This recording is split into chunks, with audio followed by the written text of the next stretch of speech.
Kami semua sama-sama di pesantren.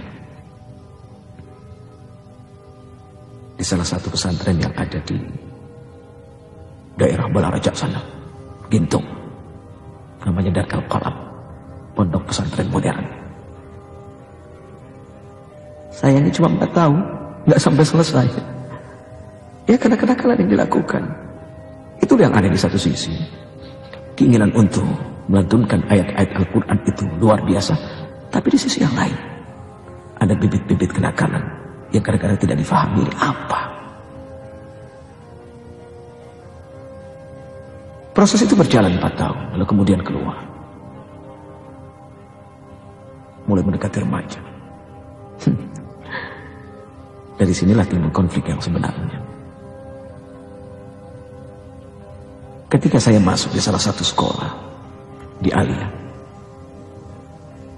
disitulah keanehan demi keanehan semakin terjadi. Ketika ada perayaan Islam, saya membaca Al-Quran. Tapi di satu sisi ketika ada teman saya ngajak ke kantin ngeboat, diterima juga. Kan aneh. Sepertinya memiliki 2 kepribadian ganda. Apalah namanya nggak ngerti. Tapi yang pasti itulah yang terjadi. Ibarat burung baru dilepas dari kandang, terbang ke sana kemari mencari kebebasan. Akhirnya bertemu dengan beberapa teman. Nah, dari teman inilah ada proses petualangan baru. Mengenal diskotik, sehingga dalam usia yang belasan tahun sudah kenal diskotik, sudah kenal dunia malam. Kenal dunia malamnya juga sebetulnya karena suka nari. Aneh ya. Anak seorang saudara, anak seorang yang lingkungannya begitu dahsyat dalam urusan agama, bahkan keluaran pesantren, tiba-tiba begitu keluar pesantren senang nari. Tapi itulah hidup. Seseorang seringkali tidak pernah tahu apa yang akan terjadi di masa yang akan datang.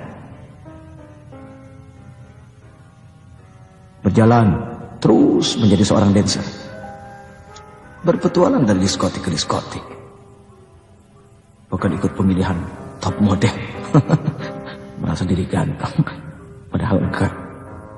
Terlalu percaya diri akhirnya membuat kepada sesuatu yang buruk mungkin wallahu a'lam. Bahkan pernah menjadi seorang penari di dunia fantasi. Ya itulah perjalanannya. Masih positif menurut dia waktu itu, kalau dia tidak melakukan apa-apa. Tapi kadang-kadang juga suka minum sih. Ya maklumlah, namanya juga dunia malam. Hal-hal seperti itu kan dianggapnya menjadi suatu kewajaran. Berjalan dan terus berjalan. Tiba-tiba kehidupan mulai berubah. Di mana perubahan itu terjadi? Ketika ada seseorang mengenalkan saya kepada seseorang yang aktif di dunia seni peran. Mulai aktif menari sambil mencuri ilmu bagaimana menjadi seorang aktor.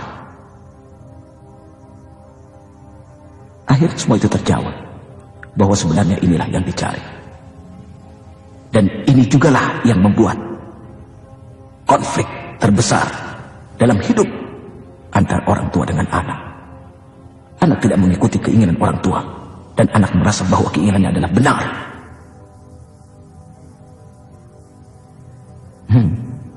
Gak pernah tinggal di rumah, tidurnya di tempat orang. Gak pernah pulang, seperti gak merasa punya orang tua dan rumah. Bahkan tidak pernah berpikir bahwa orang tua satu waktu akan kembali kepada Allah. Gak ada pikiran seperti itu. Yang ada cuma kesenangan diri sendiri, rasa ego yang besar.